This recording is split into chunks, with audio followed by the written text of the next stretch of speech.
Welcome to weiwat's A Course in Miracles, where we take deep, transformative concepts and break them down into simple, relatable lessons that'll make you go, Wait, what? Today, we're diving into Chapter 2, The Separation and the Atonement, Section 4, Healing as Release from Fear.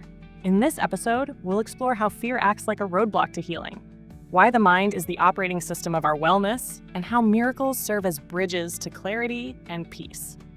Ready to discover the tools for letting go of fear and reclaiming your inner calm? Let's get started! Healing as release from fear. Now that's an idea we can all get behind, right? It's about letting go of the things that weigh us down mentally, emotionally, and spiritually. And A Course in Miracles, especially Chapter 2, gives us a fresh way to look at this. Imagine it like facing your own personal demogorgon. Yeah, like in Stranger Things. At first, it feels huge, scary, and downright unbeatable. But with the right mindset and tools, totally conquerable. So, let's start with this idea of healing as decluttering. Picture your mind as that one room in your house.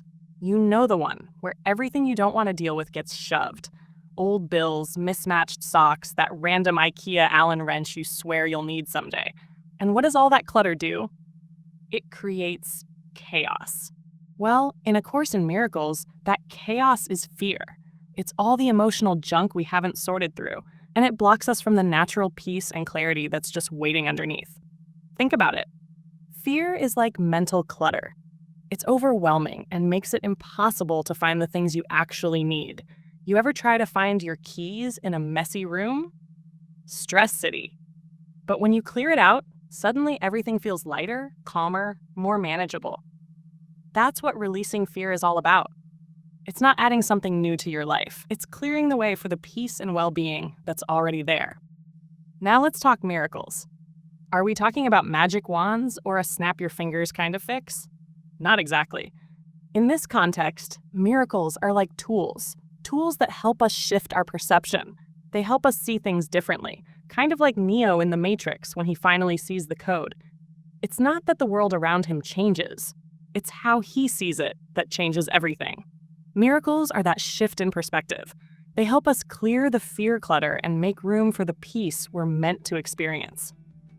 So, healing as a release from fear isn't about denying that fear exists. It's about facing it, clearing it, and the peace that's been there all along. Just like tidying up that chaotic room in your house, it's a little effort, a lot of letting go, and suddenly, everything just feels better. Wait, what? All right, let's unpack this next layer of healing as a release from fear.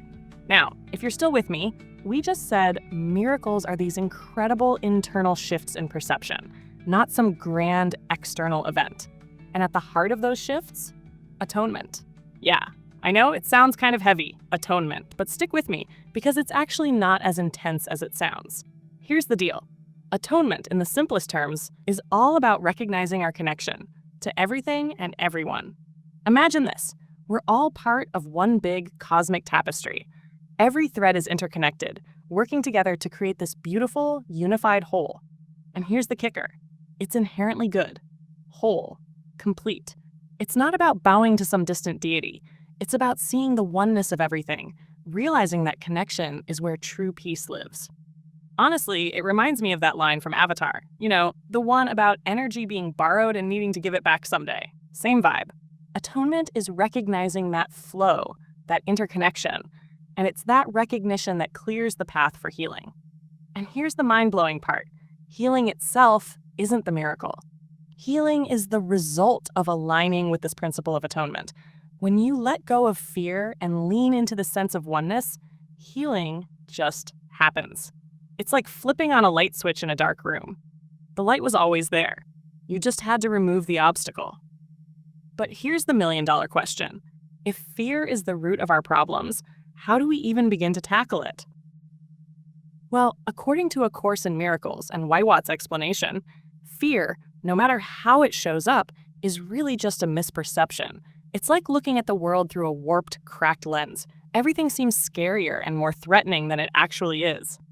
It's not the world itself. It's our perception of it.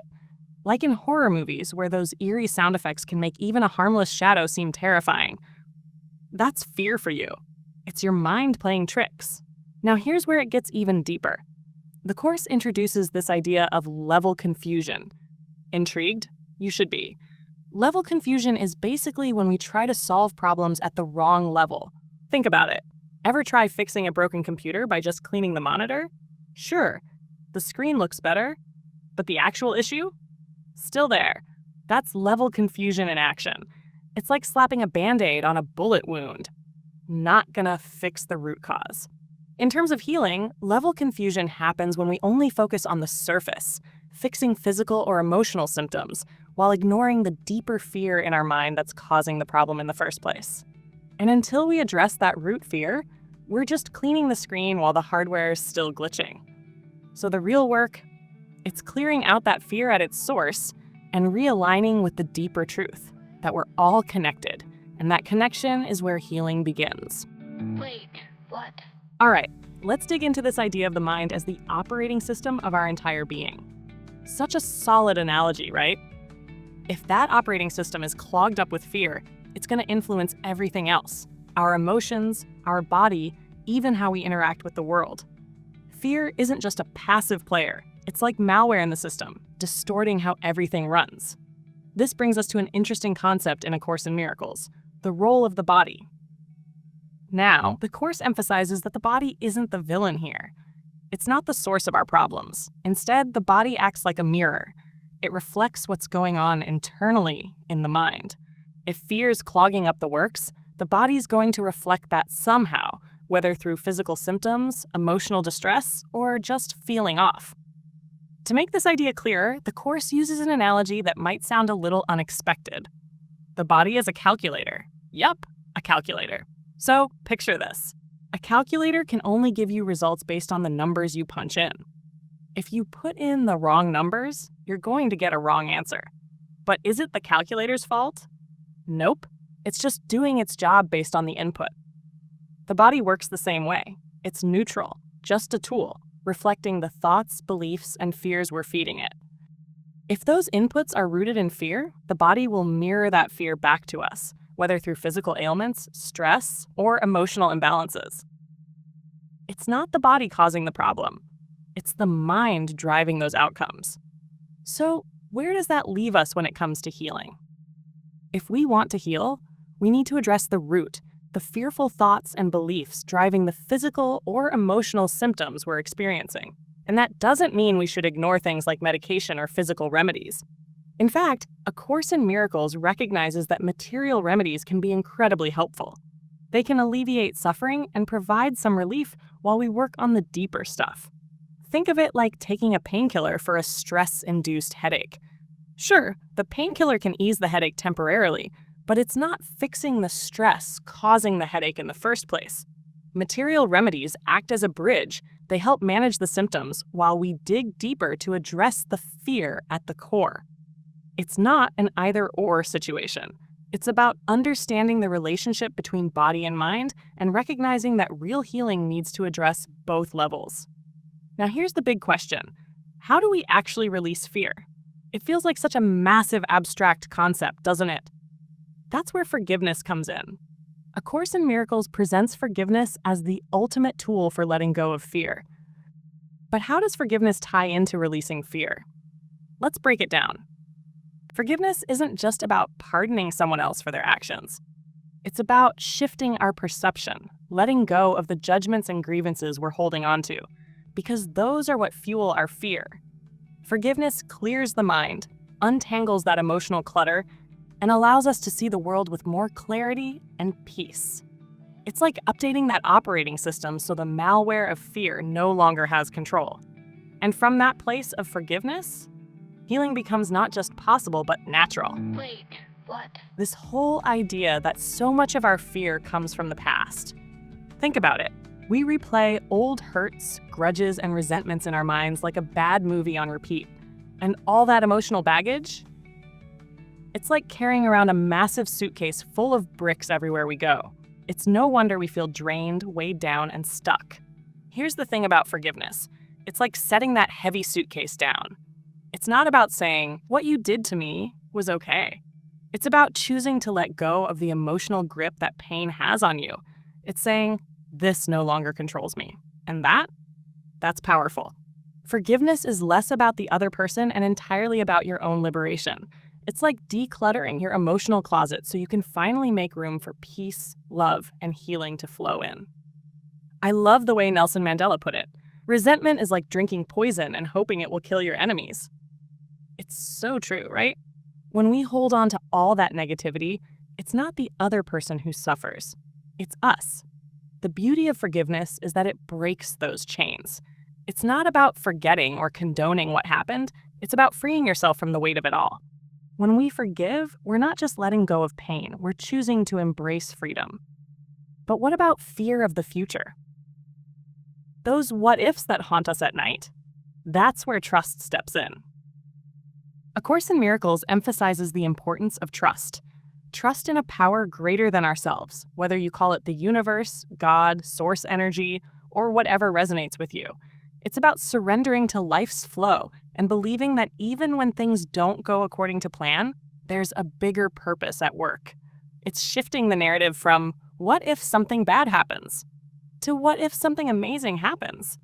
It's like flipping the script, choosing to believe in a happily ever after, even when the plot feels completely off track. It's about having faith that no matter how chaotic things look in the moment, it's all leading to something greater. When we choose trust, we're choosing hope over despair, faith over fear. And that's where empowerment really begins. But how do those miracles, the shifts in perception we've been talking about, actually happen? Do they just magically appear when we decide to forgive and trust? Not quite. There's one more layer here: communicating miracles.